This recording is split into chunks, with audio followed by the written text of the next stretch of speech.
हरियापुर गांव के एक कोने में रघुवीर लोहार का एक छोटा सा घर था। उस दिन सुबह सवेरे रघुवीर लोहार अपने औजार लेकर काम पर निकल रहा था। कब तक ऐसा चलेगा रघु? हर रोज सुबह कुछ आस लेकर जाते हो और शाम को निराश होकर लौटते हो। क्या तुम्हें नहीं दिखता कि पूरे गांव में सबसे बुरी हालत हमारी है? क्या करूं राधा, तू ही बता। मेरी किस्मत ही फूटी हुई है तो मैं क्या कर सकता हूं। जब भी हालात सुधरने लगते हैं कुछ न कुछ ऐसा हो जाता है कि फिर से सब कुछ बिगड़ जाता है। अब देख, पहली बार जैसे तैसे कुछ जमा किया, तू बीमार पड़ गई, सब खर्च हो गया। फिर रतन के पैर में वो गहरी चोट, पूरा इलाज करवाने में फिर से सब कुछ खत्म हो गया। तभी 10 साल का रतन दौड़ता हुआ आया और उसकी मासूम आंखों में भूख थी, पर मन में कुछ कहने की हिम्मत भी। पिताजी, मेरे मन में कई दिनों से अच्छा खाना खाने की इच्छा हो रही है। हमारे घर में दूसरों की तरह पकवान क्यों नहीं बनते? रघुवीर की आंखें नम हो गईं। तू चिंता मत कर बेटा, हमारे दिन भी जरूर बदलेंगे। एक वक्त आएगा जब हम लोग दूसरों से भी अच्छे पकवान बनाएंगे, फिर तेरा जो दिल करेगा वही खाएंगे। लेकिन पिताजी, एक बात बोलूं? जब पड़ोस की ताई अम्मा के घर से पकवानों की खुशबू आती है ना, तो मैं तो खींचा चला जाता हूँ। एक दिन चला भी गया था, लेकिन उन्होंने मुझे देखते ही खाना छुपा लिया और कहा, यहाँ मत आ, भाग जा यहाँ से। तो मैं वापस आ गया। राधा की आंखों से आंसू बहने लगे। उसका दिल जैसे किसी ने मसल कर रख दिया हो। रघुवीर कुछ नहीं बोला, चुपचाप अपने औजार उठाए और लोहार की दुकान की ओर चल पड़ा। रघुवीर की लोहार की दुकान गांव के चौराहे पर थी। उस दिन जैसे ही उसने भट्टी सुलगाई और हथौड़ा उठाया, उसे लगा कि उसके बाजुओं में अब पहले जैसी ताकत नहीं रही। उसके हाथों की चोटें भी जैसे थक चुकी थीं। हे भगवान, और कितनी परीक्षाएं लोगे। आज एक भी ग्राहक नहीं आया और ऊपर से घर की हालत, रत्न की मासूम बातें सब कुछ तोड़ कर रख देती है। तभी गांव का मुखिया दुकान पर आ पहुंचा। उसके चेहरे पर एक औपचारिक मुस्कान थी। हाँ रघुवीर, क्या हुआ? आज तुम्हारे हाथों में पहले जैसा जोर नहीं दिख रहा। क्या बात है? मन कुछ बोझिल लग रहा है, क्यों? हाँ मुखिया जी, अब आप तो सब जानते हैं, फिर भी पूछते हैं। मेरा परिवार बहुत बड़ी आर्थिक तंगी में है। मेहनत तो बहुत करता हूं, लेकिन हाथों में किस्मत नहीं है। मुखिया चुप रहा, लेकिन तभी बगल से बाली आ गया। गांव का वो आदमी जिसे दूसरों के दुख में भी मजा आता था। मुखिया जी, मैं तो कहता हूं कि इस रघुवीर को गांव से निकाल देना चाहिए। उसकी मनहूस छाया धीरे धीरे पूरे गांव में फैल रही है। कहते हैं कुछ लोग ऐसे होते हैं जिन पर काल की छाया होती है और जो पूरे गांव को बर्बाद कर सकते हैं। मुखिया पहले चौंका, फिर हंसने लगा। बाली भी हंसने लगा। अरे बाली, तू भी ना चल, छोड़ इसे, चल यहाँ से। दोनों रघुवीर की हालत पर हंसे और चले गए। रघुवीर वहीं बैठा रहा, आंखें आसमान की ओर उठाए। हे भगवान, क्या मैंने अपनी तकदीर खुद लिखी थी? क्या मैंने किसी का बुरा किया है? कभी चोरी, कभी बेईमानी, मैंने कुछ बुरा नहीं किया। फिर मेरे ऊपर यह दुख क्यों आया है? क्यों? मेरे सपनों के दिए बुझ गए, मेरी उम्मीदों के चिराग बुझ गए। धुंध में खो गया हूं, कहीं से रास्ता नजर नहीं आता। यह तन्हाई कब खत्म होगी? उसकी हथेली से हथौड़ा नीचे गिर गया। उसका हौसला उस दिन भट्टी से पहले ही बुझ गया था। मैं आज भी खाली हाथ जाऊंगा। राधा उम्मीद लगाए बैठी होगी। मेरा तो घर जाने का भी मन नहीं कर रहा। मैं क्या करूं? मेरा बेटा भूखा होगा। शाम को रघुवीर थका हारा अपने घर पहुंचा। उसका चेहरा उदास था। जैसे ही उसने घर में कदम रखा, राधा ने उसे देख लिया। अरे क्या हुआ रघु? आज तुम्हारा चेहरा इतना उदास क्यों है? अरे कुछ तो कहो। रघुवीर की आंखें भर आईं। उसने धीरे से राधा की ओर देखा। अब तो सारे गांव वाले भी मेरी बुरी किस्मत का मजाक उड़ाने लगे हैं राधा। और क्या कहूं, आज तो दुकान पर एक भी ग्राहक नहीं आया। हाँ, और ऊपर से मुखिया और बाली, वो दोनों मेरी किस्मत पर हंसते हुए चले गए।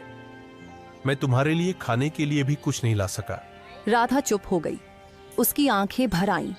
सुबह जब तुम दुकान जा रहे थे तब मैं भी तुम्हें बोल रही थी, इसमें गलती मेरी भी है। मैं भी कभी तुम्हारे दुख को पूरी तरह समझ नहीं पाई। फिक्र मत करो, भगवान सब ठीक करेगा। रघुवीर कुछ नहीं बोला। वह चुपचाप चारपाई पर लेट गया। उसके हाथ कांप रहे थे, लेकिन आवाज नहीं निकली। अगले दिन सुबह होते ही राधा ने रघु से कहा, रघु, खाने के लिए कोई चीज उधार ही ले आओ। हमारे गांव की दुकान हो सकता है तुम्हें कुछ सामान उधार दे दे। नहीं राधा, मैं कल भी गया था उसके पास। वह पहले अपना पिछला उधार मांग रहा है। अब मुझे उसकी दुकान पर जाते हुए शर्म आती है। मुझे नहीं लगता कि हमारे हालात कभी भी ठीक हो सकेंगे। ऐसा ही चलता रहा तो हमें यह गांव छोड़कर जाना पड़ेगा। गांव में 2-3 लोगों से पहले ही मैं उधार ले चुका हूं। अब मेरे अंदर इतनी हिम्मत नहीं कि किसी और से उधार मांग लूं। सबको पता है कि मैं उधार लेकर वापस नहीं करता।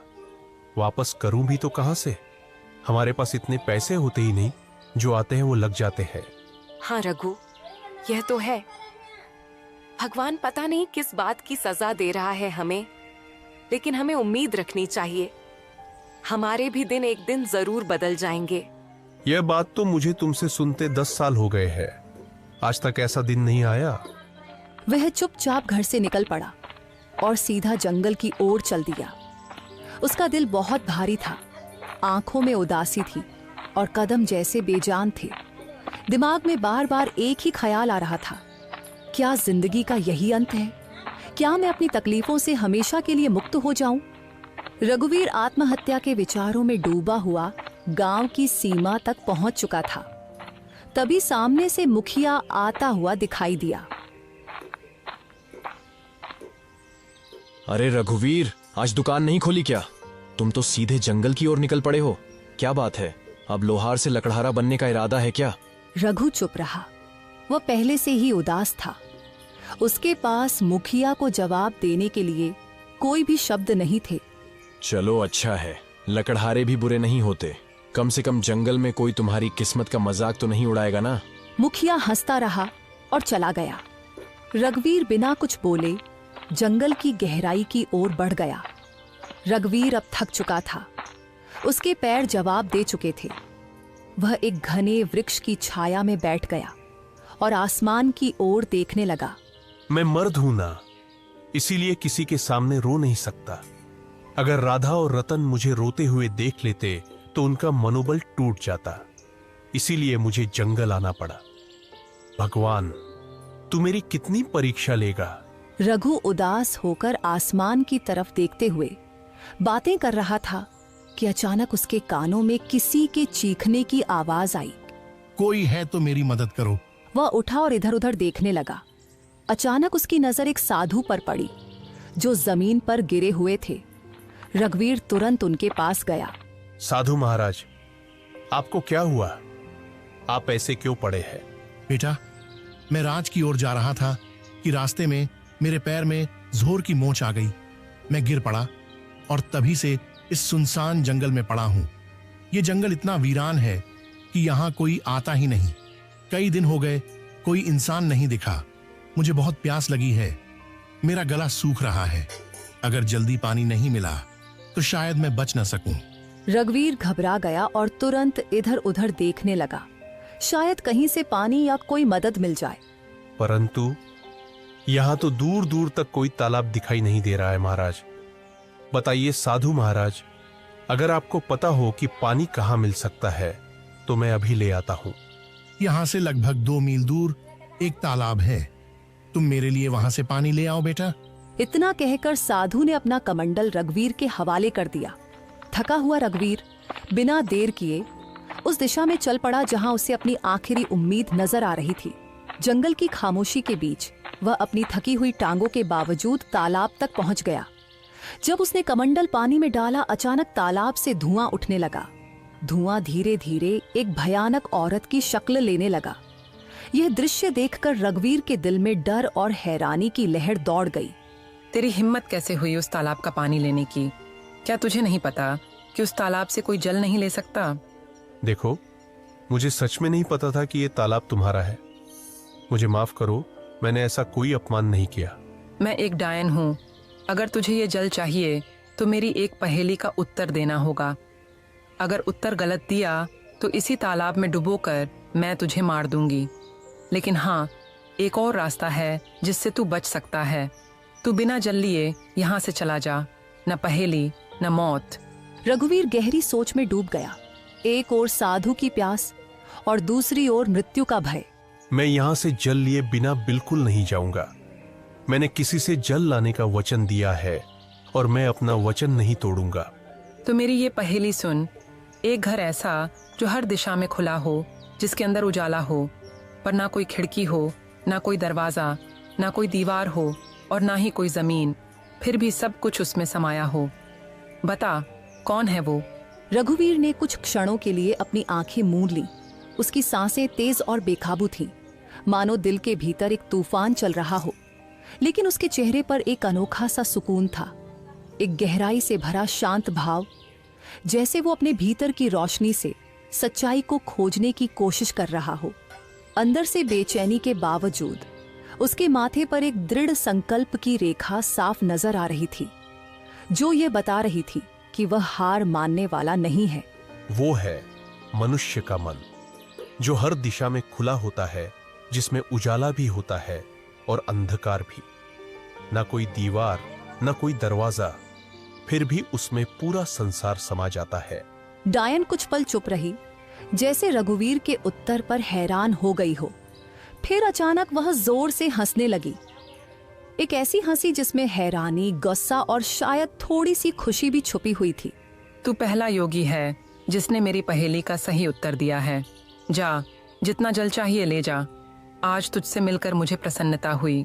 रघुवीर ने अपने कमंडल को ठंडे और साफ जल से भर लिया। उसकी आंखों में एक चमक थी, सफलता और संतोष की। फिर वह तेजी से लौट पड़ा। कदमों में जल्दी थी लेकिन दिल में शांति। वह सीधे उसी स्थान पर पहुंचा जहां साधु महाराज निर्जीव से पड़े थे, जैसे उनके जीवन की आखिरी उम्मीद सिर्फ रघुवीर की वापसी से जुड़ी हो। लीजिए महाराज, मैं जल ले आया हूं। साधु ने जल पीते ही रघुवीर को गहराई से देखा। उनकी आंखों में हैरानी और आश्चर्य साफ झलक रहा था। बेटा, क्या सच में तुमने इसी तालाब से जल लिया है? हाँ महाराज, आपने कहा था और मैंने निभाया। मुझे लगा था कि तुम जल नहीं ला पाओगे, क्योंकि मैं जानता था कि उस तालाब में एक डायन का वास है। जब भी कोई मनुष्य जंगल में आता है, मैं हमेशा उसकी ऐसी ही परीक्षा लेता हूं। अक्सर मैंने देखा है कि वह मनुष्य डायन के डर से भाग जाता है, लेकिन तुम पहले मनुष्य हो जिसने उस डायन की पहेली को हल किया और मेरे लिए जल लेकर आए हो। इतना कहकर साधु ने अपनी आंखें बंद की और कुछ मंत्र पढ़ने लगे। तभी वहां रंग बिरंगी किरणों के साथ एक सुंदर हिरण प्रकट हो गया। तूने मेरी मदद की है, इसीलिए मैं तुझे यह भेंट देना चाहता हूँ। साधु महाराज, इतना तो मुझे पता चल गया है कि आप कोई चमत्कारी साधु हैं, परंतु मैं इस हिरण का क्या करूंगा महाराज? इसे अपने घर ले जा और अपनी बेटी की तरह पाल इसे। और याद रख, यह हिरण तेरी किस्मत बदल देगा। मैं जानता हूं कि तू सबसे ज्यादा अपनी किस्मत की वजह से परेशान है, वरना तेरे अंदर कोई बुराई नहीं है। तू मेहनती लोहार है, तेरे मन में कोई लालच नहीं है और तू दूसरों की मदद करने वाला भी है। इतना कहकर साधु वहां से चले गए। रघुवीर ने उस हिरण को सावधानी से उठाया और अपने घर ले आया। हिरण की सुंदरता और चमक देखकर रघुवीर के दिल में नई उम्मीद जगी और उसने ठाना कि उसकी रक्षा करेगा और अपनी किस्मत बदलने की कोशिश करेगा। अरे, ये हिरण आपको कहाँ से मिला? रघुवीर ने सारी कहानी राधा को सुनाई। हमारे घर तो वैसे ही खाने के लाले पड़े हैं। साधु महाराज को अगर देना ही होता तो धन देते। इस हिरण को क्यों पकड़वाया? हाँ, अब साधु महाराज ने कुछ सोच समझकर ही दिया होगा। उन्हें भी तो हमारी इस हालत के बारे में अच्छी तरह पता था। तभी वहां रतन आ गया। पिताजी, यह हिरण वाकई बहुत अच्छा है। मेरे साथ तो अब गांव का कोई भी बच्चा नहीं खेलता, क्योंकि हम गरीब हैं ना। लेकिन अब मैं इस हिरण के साथ खेलूंगा। इतना कहकर रतन हिरण को लेकर घर से बाहर चला गया और खेलने लगा। हिरण इतना सुंदर था कि जिस किसी की भी नजर उस पर पड़ती, उसका मन मोह जाता। अगले दिन जब रघुवीर अपने दुकान पर जाने की तैयारी कर रहा था, तभी गांव का जमींदार उसके घर आ पहुंचा। आप तो जमींदार हैं, मेरे घर पर क्या करने आए हैं? इससे पहले तो आप कभी नहीं आए। भला मुझ जैसे गरीब के घर में आपका क्या काम है? हाँ, बात तो तू सही कह रहा है रघुवीर, लेकिन बात यह है कि आज मैंने तेरे बेटे यानी रतन को एक हिरण के साथ खेलते देखा है। वह हिरण वाह वाह वाह बहुत ही सुंदर था, और तू जानता है कि मुझे जानवरों को पिंजरे में रखने का कितना शौक है, तो मैं वह हिरण खरीदना चाहता हूँ। राधा यहाँ सुनकर चौकस हो गई। वह कुछ कहने ही वाली थी कि माफ कीजिए, मैं वह हिरण आपको नहीं बेच सकता। अरे भाई, मैं तुम्हें इसकी अच्छी कीमत दूंगा। आप मुझे चाहे उसकी कितनी भी कीमत दे, माफ कीजिएगा, मैं उस हिरण को नहीं बेचूंगा। जमींदार क्रोधित होकर वहां से चला गया। आपने ये क्या किया? जमींदार हमें इसकी अच्छी कीमत दे सकता था, हमारी हालत कुछ बेहतर हो सकती थी। मैं यह हिरण नहीं बेचूंगा राधा, क्योंकि यह हिरण मुझे साधु महाराज ने भेंट किया है, और भेंट की हुई वस्तुओं को कभी बेचा नहीं जाता। कुछ दिन ऐसे ही बीत गए। रघुवीर और उसका परिवार हिरण से इतना जुड़ गया था कि उसे छोड़ने का ख्याल भी नहीं आता था। फिर कुछ दिनों बाद एक व्यापारी वहां आ पहुंचा। अरे भाई, मुझे तुम्हारा यह हिरण बहुत पसंद आया है, मैं तुम्हें इसकी मांगी हुई कीमत दूंगा। यह हिरण मुझे बेच दो। तुम चाहे मुझे कितना भी धन क्यों ना दो, मैं इसे नहीं बेचूंगा। अरे, तुम गरीब के गरीब ही रहोगे, तुम सामान्य लोहार हो, समझते ही नहीं कुछ। व्यापारी वहां से चला गया। राधा रघुवीर पर गुस्सा हो गई। जब से ये हिरण आया है, तब से हमारा खर्चा और बढ़ गया है। पहले जमींदार को लौटा दिया और अब व्यापारी को भी मना कर दिया। क्यों नहीं बेचा इसे?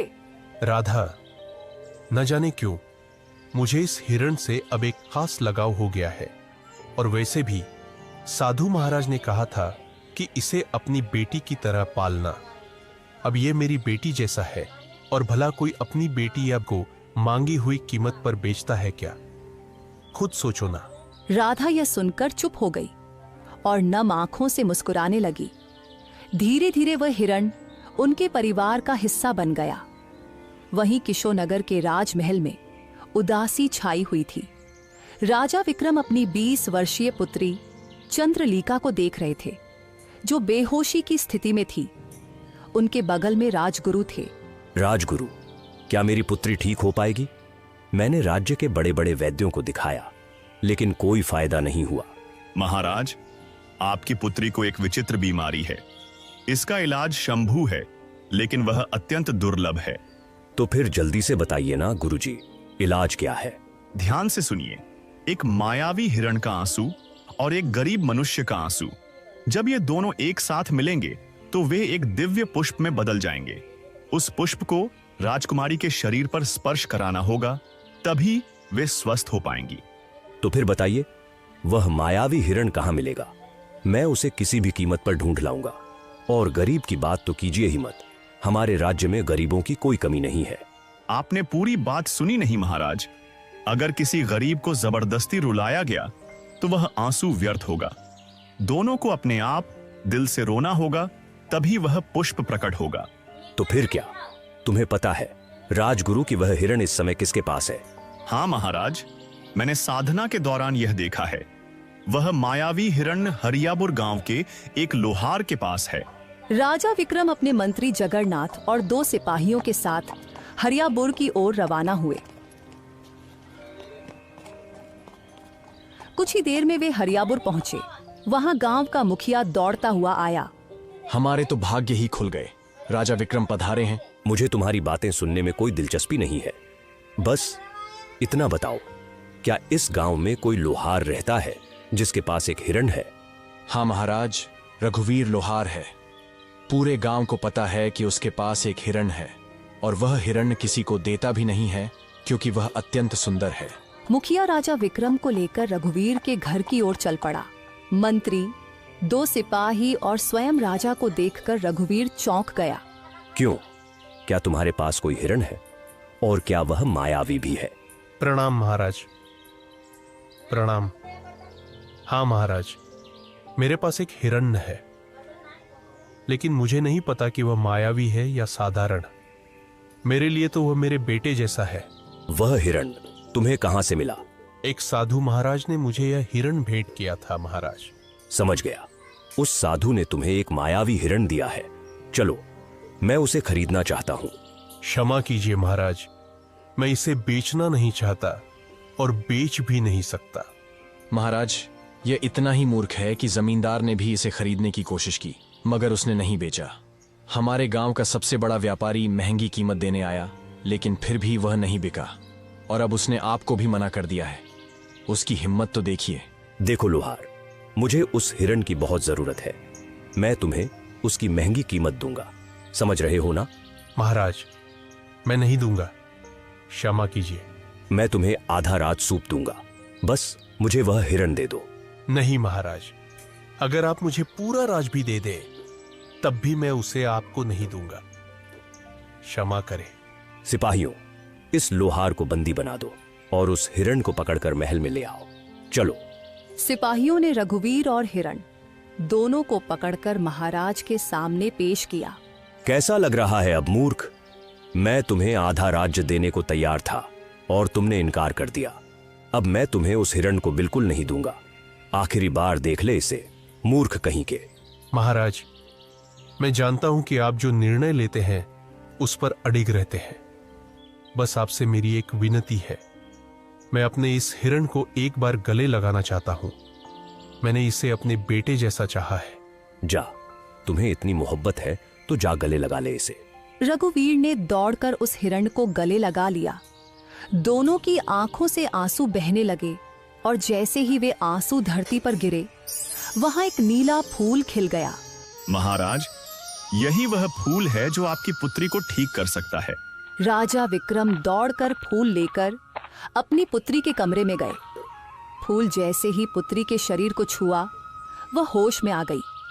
राजा विक्रम खुशी से राज दरबार वापस आ गए। मुझे माफ कर दो रघुवीर, मैंने अपनी पुत्री के प्यार में अंधा होकर तुम्हारे साथ अन्याय किया। तुम्हारे आंसू सच्चे थे।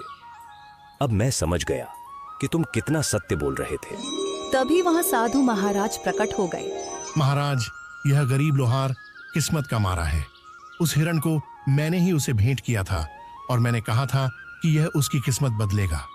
मैं जानता था कि आपकी पुत्री का इलाज उसी मायावी हिरण से होगा, लेकिन वह तभी संभव था जब हिरण पालने वाले की आंखों से सच्चे आंसू निकले, और सच्चे आंसू केवल सच्चे इंसान के निकलते हैं।